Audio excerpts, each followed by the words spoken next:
So I grew up in this church, as of course you know, and so I remember all the different youth camps. Like when I was growing up, we didn't have Storm Conference here. We would go out of town to week-long summer camps.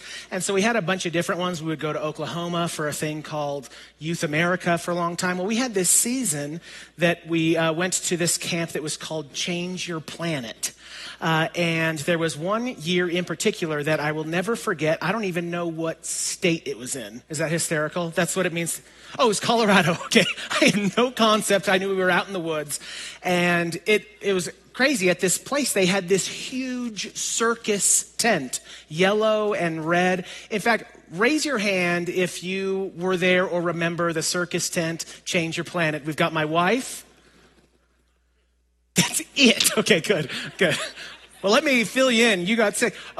Okay, so I remember two things about that camp. Number one was this Joey Howard. If you guys know Joey Howard, it's Shirley's oldest son. Well, do you guys remember pixie sticks that you would like eat the little powder out of the stick and it just tasted like candy? Well, he got this big jug of powdered Gatorade. And so we would taste it, though. You make like 5 gallons of Gatorade with this jug. But we tasted it, and it was just like, oh my gosh, it's just like pixie sticks.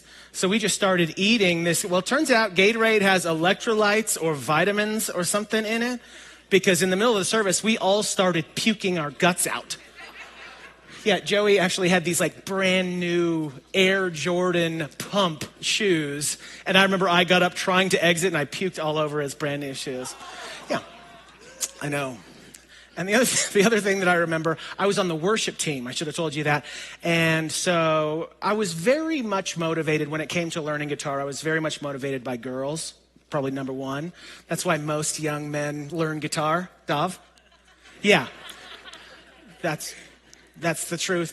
But I was on the worship team, and so it was in a different time, though. If you guys weren't around in church youth culture in the 90s, like we would play a worship set for 2.5 hours, and then the guy would come and preach. And I was always really concerned about how I looked, how I was being perceived by girls, so I would always try to wear like really cool clothes when I was playing guitar in the worship team. Well, this one particular night, we were playing and like, I don't know what happened, but maybe God did something or something, but it just felt like there was something that was really crazy that was happening in this worship service, and I felt it, and a lot of other people felt it. And so I was standing there, and I was playing my guitar, and I just got this super strong urge just to dance.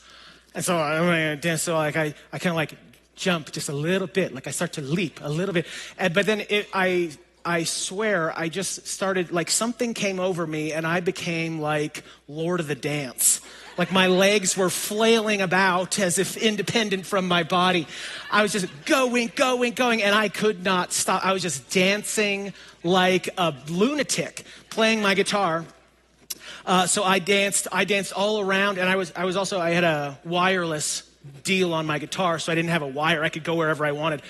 So I was dancing, and I danced up and down the aisles. I danced like around the whole, like I danced outside of the tent.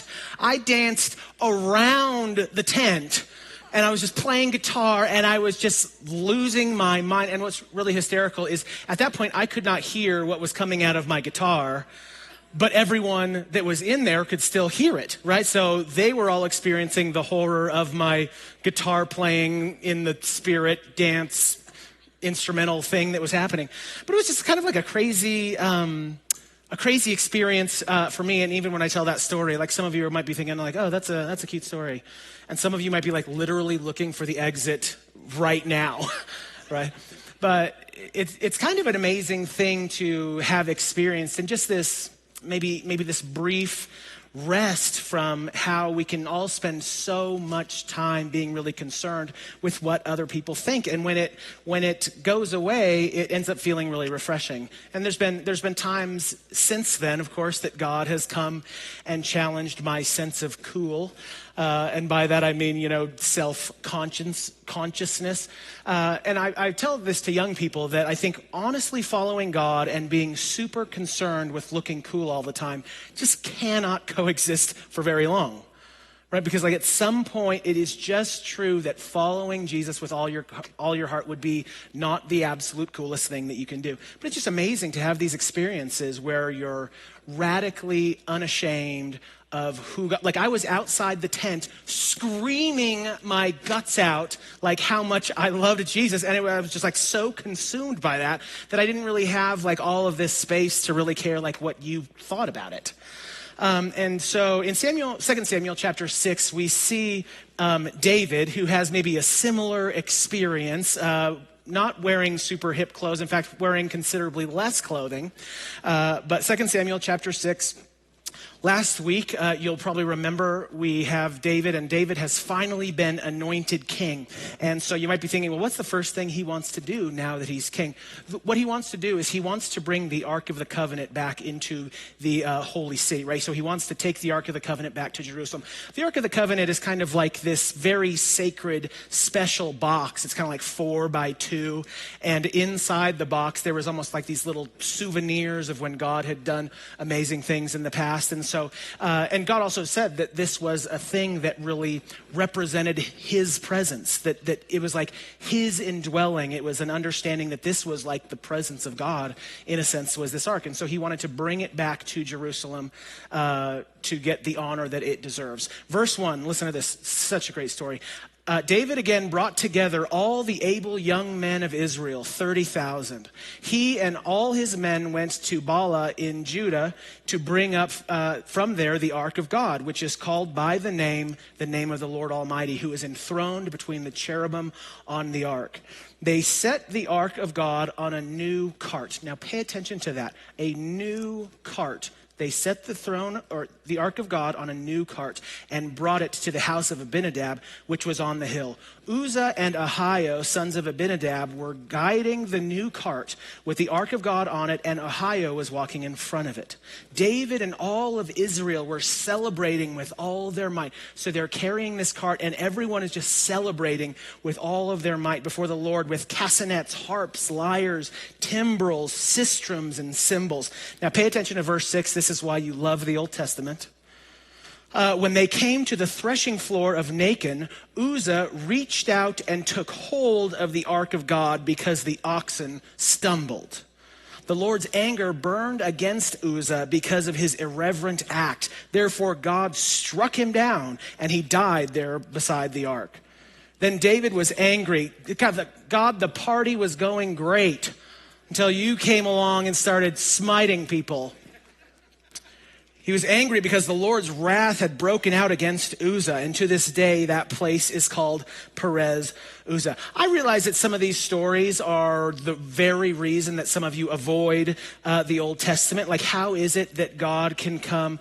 Of course, we understand God to be a being that is unconditional, never-ending love towards every human being, right? And of course, we understand that through Jesus, like Jesus is, the only time in Scripture that Jesus is fully revealed is in Jesus, who comes to express just an unbelievable, consistent love. And so how is it that a God in the Old Testament can come and strike a man dead for what would really seem like, in a lot of ways, just kind of an innocent act, just trying to be helpful, right? An oxen like one of the ox stumbled, and so he stops the ark from falling over. And for that, God strikes him dead. I'm not sure I have anything that would make that go down a lot easier for you, but I will say this, that I don't think that is the point of the story. The point of the story is really to serve as a contrast to what happens immediately after. So we're going to jump down to verse 14. Needless to say that the party was ruined, right? Like that really set everything off in a horrible way. Well, in verse 14, they're going to try again. So they're going to try to bring the ark. So they're celebrating again. They're dancing again. They're bringing the ark, just sans Uzzah this time, right? He's no longer with us. Verse 14, wearing a linen ephod, think underwear, if that's helpful. Wearing a linen ephod, David was dancing before the Lord with all his might. I just need you to appreciate how hysterical this is, because this is the king, the brand new king, and what's the first thing he wants to do? Bring this ark. And the king has decided to take it upon himself to disrobe and dance before the Lord with just his underwear on, essentially. It's a pretty amazing thing. I don't know if you could imagine like a presidential like inauguration, like President Trump decides that he's going to dance before the Lord in his underwear in front of everybody. That's kind of what's happening here. These are mental pictures that stay with you. I know. While he and all Israel were bringing up the ark of the Lord with shouts and the sound of trumpets, as the ark of the Lord was entering the city of David, Michal, daughter of Saul, so Michal, this is the character you need to pay attention to. This is the daughter of Saul and David's wife. Right? They believe that this is possibly his first wife, right? But it's certainly David's wife, watched from the window. And when she saw King David leaping and dancing before the Lord, listen to this, she despised him in her heart. They brought the ark of the Lord and set it in its place inside the tent that David had pitched for it. And David sacrificed burnt offerings and fellowship offerings before the Lord. So that's them bringing the ark to Jerusalem. But can you picture the scene that David is dancing in just essentially a loincloth, right? Which is actually less covering than even underwear, right? A loincloth, that's just free to flip up whenever it wants. And so he's there, and his wife sees from afar what David is doing, and she despises him for it, right? And we're going to jump down to verse 20. This is like a little glimpse on how domestic disputes start, right? Like she is furious at King David, but they're out in public. It's a party, right? So it doesn't all hit the fan until you get back to the house. Does anybody know what I'm talking about? Don't raise your hand. Right, so she's just cool. She's cool about it, but she's sitting up waiting for David to get home, essentially. And then verse 20, when David returned home to bless his household, Michal, daughter of Saul, came out to meet him and said, look at what she says to the king. How the king of Israel has distinguished himself today, going around half naked in full view of the slave girls of his servants, as any vulgar fellow would. Now, to be fair, I don't think that David was fully nude here. Perhaps there is a time and place for that. But I don't think he was dancing fully nude, but likely in just a loincloth, where what he had taken off was probably the kingly outer garment, right? And Michal comes after he's done this, and she essentially says, you are shameless.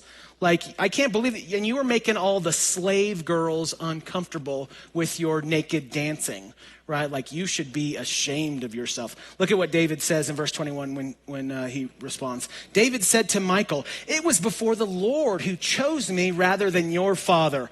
Okay, guys, you're going to want to mark this down as the don't ever do it option, right? You better be anointed by God if you're going to bring in the in-laws. Right, it's about to get ugly. Especially the dead in-laws. It's not cool, David. It was before the Lord who chose me rather than your father or anyone from his house. That's just not necessary, David.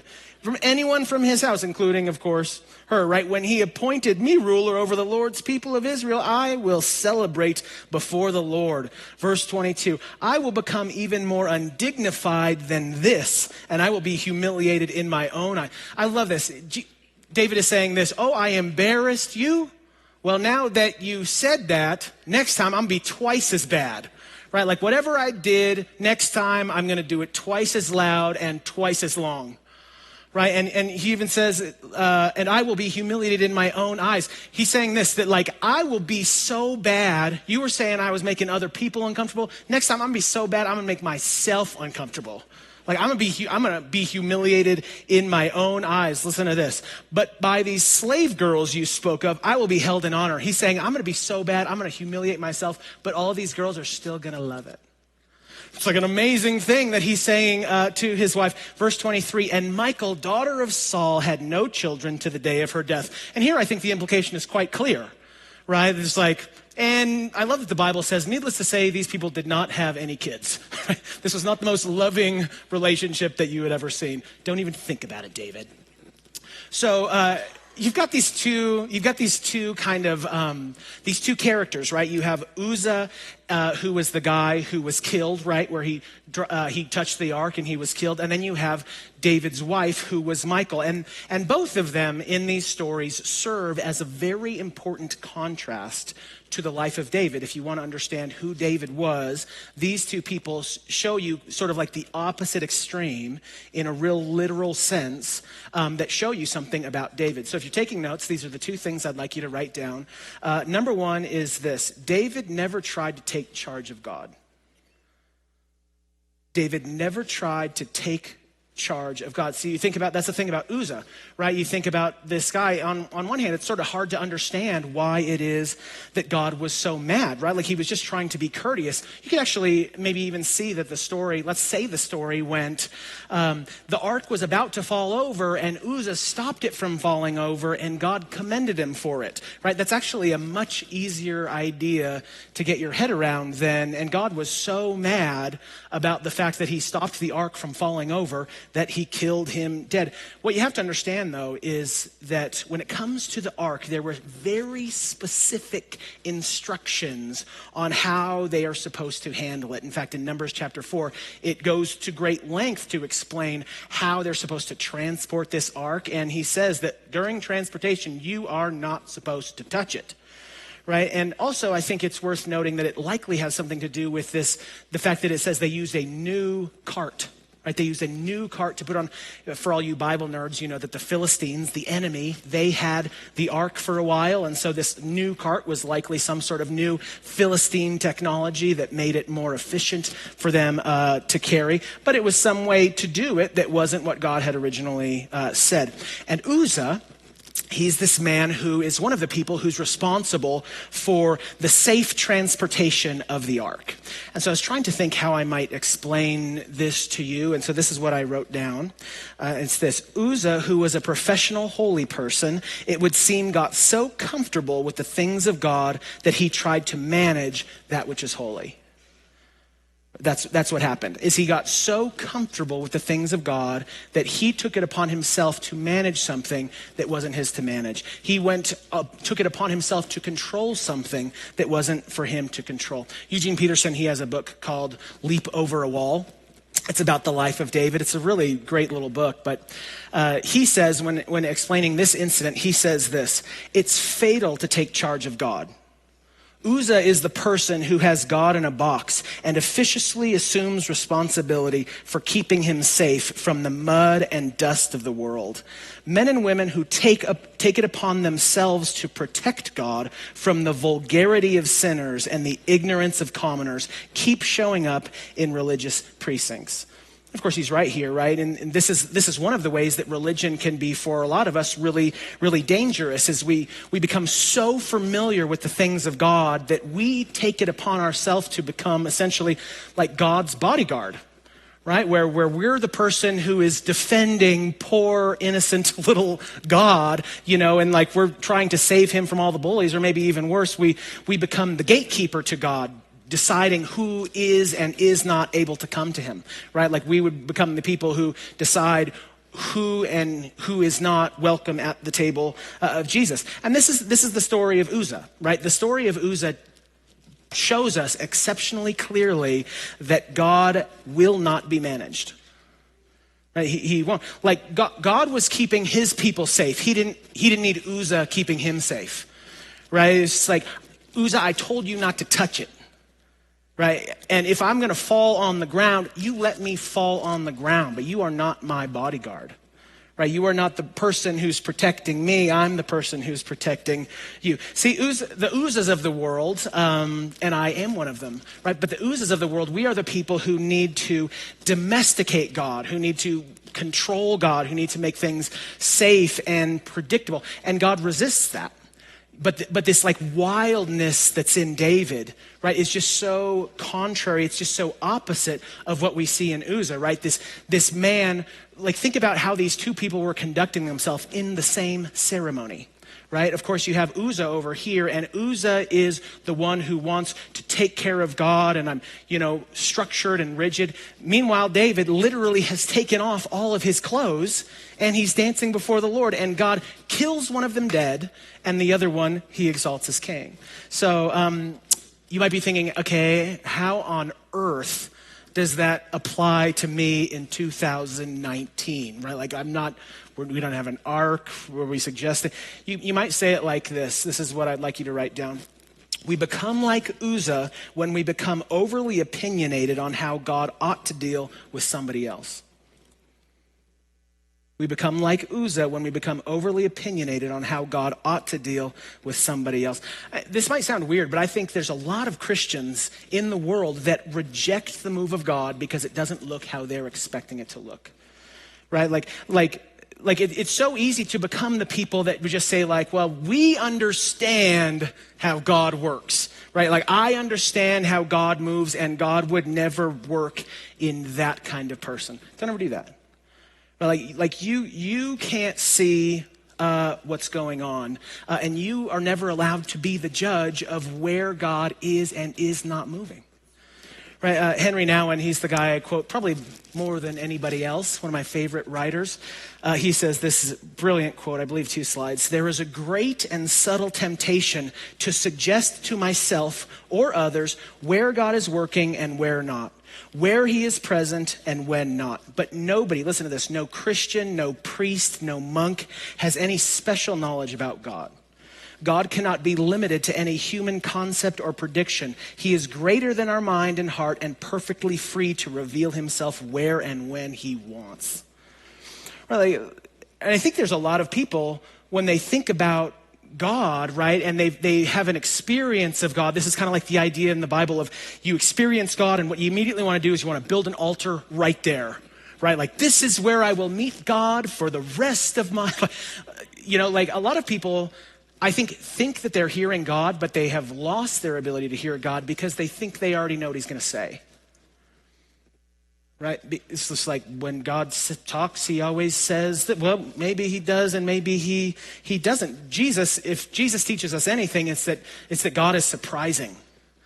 Right? Like, Jesus was consistently going against people's expectations. And I would say in a very similar way, God is still going up against the expectations that people try to put on him. So don't be an Uzzah. And you can see that Uzzah actually and Michael, they really hold kind of this same role, which is they're the people who try to domesticate God, right? David is here and he's dancing in his underwear, and that is far too wild for Michael, right? Michael prefers, she's the one who's trying to make God like predictable and safe and structured and rigid, but David was just so the opposite of that. And so the point of telling the story of Michael is to provide a contrast for David. And so that's point number 2. If you're taking notes, you could write this down. David wasn't overly concerned with what other people thought. David wasn't overly concerned with what other people thought. So this is a story. I don't believe that this story is about the merit of liturgical dancing, right? Like, that's not what's going on here. The point of this story is that Michael was concerned with appearances in a way that David was not. Like, David wasn't hung up on image management. Like, what might the maidens say? I have to look kingly, right? David was naked and unashamed. And that's not just how he worshiped. Like, that's how David lived his whole life, right? He lived his whole life out in the open before God, welcoming the presence of God into everything. And I would say that that's actually the same way that David even does wrong things, right? Like, when David does wrong things, and we'll get into some of those later, even those he does openly in the presence of God. And so there's something, I'm sure if you've read the story of David, you know this, that because of his honesty before God, he has these unbelievable highs. And he has these extremely painful lows, but there's always this thing that's really authentic about David. And I think that's really important, right? Because for all of us, even from when we were like really young, we we learn to manage our own image, right? And it doesn't take real long as a kid to learn exactly what the world thinks about you and learn the masks that you're expected to wear if you want to fit in, right? Like that, it doesn't take a real long time to learn that. And you learn to like manage your cool, right? And that's not an age-specific thing, right? Like some of the most vain image conscious people are like twice my age, right? So it's not an age thing. It's just a being overly concerned with how you're being perceived all the time and how that has a tendency to pinch off God's ability to do something really meaningful, right? So I think about that. I think about how much of my life is spent like looking and saying like, well, what do you guys think about me, right? Because I want you to like me. And I told you that before. I actually do. I want you to like me. And there's a not insignificant part of my life that is spent analyzing and worrying about what other people think about me. And you are almost certainly the same way, right? And so I think about that. And then I also think about how I was back in the day, like when I was around the tent, right? Where I was just screaming to God how grateful I was of him. And there was no room for me to be overly concerned with what you thought about it. And I want to feel that again. I want to become so grateful to God that all of my brain circuits are occupied and there's not a lot of room for me to sit home and analyze like what you do or do not think about me. Like that's what I want, and that's something that you see in David. You know, it's funny. I was having some conversations this past week just about how following Jesus can be in a lot of social situations very damaging, right? Like I don't know if you know this, but there are certain circles in the world that like if you go in them and you say that you're a Christian, well, people are going to respect you a lot less, right? To which all the seasoned Christians would say like, yeah, no, duh, right? Like, yeah, at some point being a Christian is not the absolute coolest thing that you can do. Like I've said, being super obsessed with what other people think about you and honestly following God cannot exist in the same person for very long. Like at some point you're gonna have to choose. Right, so I totally understand the tension of wanting to appear a certain way to other people, but at some point you are going to have to choose how you want to live your life, and being a Christian will absolutely cost you something socially. And so you just have to try to be like David there. You know what I mean? Like you just have to understand, yeah, it might sting, but that's just the way that it is. I think about me when I go to the gym. I love the gym. We've got friends that go to the gym. And you guys should see it. Like when I go and I have this friend that we've been talking, you know, and they're like foul-mouthed, you know, like just whatever. And then they'll casually ask me, hey, like, what do you do? And then I'll say, I'm a pastor. It's like, nothing sucks the fun out of a room quicker. You know, like locker room talk is a real thing. It's not a Christian thing, but it's a real thing, right? Nothing sucks the fun out of a really good locker room talk sesh than like the pastor walking in, right? So like I know that, and I feel that everywhere I go, you know, that there's just this awareness because of my vocation that people are trying to like, you know, they're talking about sports. I come in and they ask me some theological question, you know what I mean? Like, they just change who they are. And that's just the way that it is. And for me, I'm just okay with that. It's part of the cost of being a Christ follower. And it's also worth noting that Jesus warned you that it was going to happen, right? Like he said, like, people aren't going to accept you. People are going to actually reject you. But don't worry about it because they rejected me first. And I was talking to my wife about this a little while ago, but I feel like we live in this review culture. Do you guys love review? I love movie reviews. I love video game reviews. I love TV reviews. I love music reviews. But we are in this culture where it's just everything is constantly being reviewed to the point where it's hard. You don't even want to commit and comment on whether you like a thing or not before you find out whether or not it's socially acceptable to like it. You know, like, hey, well, what do you think about that new Avengers movie? Well, I actually loved it, but it only has a 32% on the Rotten Tomato meter, so I'm going to say it's okay, right? And what's crazy is you start pretending that you like things that you really don't, as a way to fit in, right? Like, wow, I hate this music. It's just remain calm, bob your head, and act like you understand why it's so brilliant, just like everybody else, right? Like, a few years ago, my friend actually tried to get me into the music of Kendrick Lamar. I don't know if you all know Kendrick. I know most of you do. Kendrick Lamar, he's this like foul-mouthed rapper that may or may not be a super committed Christian. The jury's out. I guess it depends who you ask. But they said you have to understand what he's saying and how he's saying it. And there's so much richness in the stories. I know it just sounds like he's talking about being a pimp and all, but it's deep. It's super deep, and you have to understand what's talking. It's talking about, slavery, and it's talking. So I spent literally hours trying to understand. Like, I listened to this podcast that they dissected each of his songs on a record for an hour, right? Like 16 hours trying to understand this record called To Pimp a Butterfly, right? Like, I was trying to understand and like, look, I hate that music. Right, like I'm sure he's probably a really nice guy, he's probably really cool, and I'm sure it's brilliant, but I hate it. Like, I just think it's the worst music ever. It's just so dumb. What were we talking about? Okay, yeah, I got it. So that's me, but I think oftentimes people, it's so ingrained in us that there's these two things. Even when I'm saying this, I'm feeling this tension of these two things going on, which is one thing, I really hate that music, and number two, I'm thinking like Chandler's not gonna have any respect for me now, right? Like, so I'm trying to navigate all that.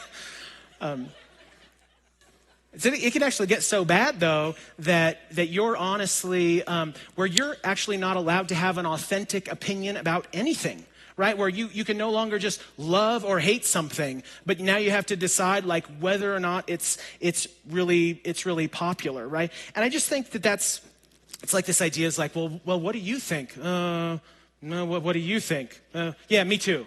Just like grabbing on, and I think people, if they're not careful, like they can end up stringing too many days, weeks, months, and years of that, and you spend your whole life never being able to have an authentic thought about hardly anything, right? Where you're just trying to say things that you think are popular instead of just saying the thing that you actually want to say. That's not just a miserable way to be a Christian, that's a miserable way to be a human being, where you feel like you have to consult everybody about everything before you do anything. And lest you think that this is all just a big rant, like I think that probably the worst, possibly most egregious example of this is quote unquote Christ followers, right? Like where your entire experience of following God has to like first filter through this what is and is not acceptable in your social group. Right? It's just such a horrible way, this like, how are you going to be in, okay, there's music playing. Are you going to raise your hand? Like, there's no possible way that you're not weighing these things of like, maybe I would really like to raise my hand, but you know what? That guy's going to think I'm a total freak. So blah, blah, blah. Like that happens to all of us. And if you're not careful, like that can become the deciding factor in who you become. And it's such a horrible mistake. And so it's one thing that we see in David, right? The life of David is that one of the things, I think we all know that God loved David, right? We know that, of course, like he loves everybody. But I actually think that God liked David. I actually do. Like I think he liked David. And one of the reasons is that David was just super raw, super straight with him all the time. Like you can see even in the book of Psalms, like he accuses God of terrible things, And it's amazing that not once does God come and rebuke him for the things that he said, because he shoots straight with God, and God loves that. I think that's kind of the story of Job in a lot of ways, is that at the end of the book of Job spews on chapter after chapter nonsense about who God is and how God operates. And at the end, God comes and he's speaking to his friends, and he says, well, shame on you guys, because you didn't speak right about me like Job did. It's like, what? In what way did Job speak right about God? There's like not a single sentence in there that's true. Well, that word means like to cut straight. So he shot straight He's shot straight with God. And God loves that. And I think that's one of the things that God loves about David, is that David is brutally honest with God all the time, and he's not overly concerned with what other people think about him. And you could try to dissect what maybe the scripture means when it says that he's a man after God's own heart. I think that's one of the things, is that it simply just means that he was someone who was really preoccupied with what God thought, more so than what other people thought of him. Final thought, and I'm almost done, is, Jesus comes and he says this thing that for a lot of us can be really perplexing, where he comes and he says this: hey, if you want to enter the kingdom of God, you have to do it as a little child, right? Which is a weird thing to say, right? The world tells us like, hey, grow up, get serious, right? And Jesus comes and he says, hey, the only way to perceive me is like a little child. And I actually believe this, that I think that if you would think back to when you were a child, there are things that you knew then that you don't know now, that you forgot. I don't know, you guys ever read that book, Robert Fulghum, All I Really Need to Know I Learned in Kindergarten. Love that title. But I think there's maybe some truth to that, especially when it comes to the Christian faith. And this is coming from a guy, look, I went to seminary, I have my degree. I spent thousands of hours and thousands of dollars learning the Bible. Like that's me. I've devoted a significant portion of my life to that. But on the other hand, I do certainly respect the idea that knowledge, if you're not careful, it just has a way of maybe like puffing up. And knowledge has a way of complicating stuff that should really be really simple for us. And I think you can really see that in kids, right? My daughter Grace, she's 1.5, something like that. And what I think is so cool about Grace is she's just not weighed down with the pressure of measuring up to anybody else. She doesn't care what you think. And isn't that great? Aren't you jealous? I am so jealous of that. Like, she could come on stage right now and like, she doesn't care what you guys think. She's my hero because I care a lot, right? And so, but there's something about recapturing this piece that was like, who were you? Maybe you can even remember. Think back about who you were before you became overly concerned with what other people might think. Right? Before you started getting concerned with what would it take to sit at the cool kids table. Like before any of that, where you were just free to be you, I would argue that was one of your most pure places and one of the places where it was most easy for you to experience God. And you can see that in David, right? Is that David, throughout all of his strengths and all of his weakness, he has this beautiful childlikeness through all of it that keeps the lines of communication open between him and God. I'm literally done. I have a closing question for you. This is something I would like you to think about, and it's this: in what ways has my faith grown old and rigid? In what ways has my faith grown old and rigid? And listen, this is not an age thing, right? Like this can happen the first year of you being a Christian.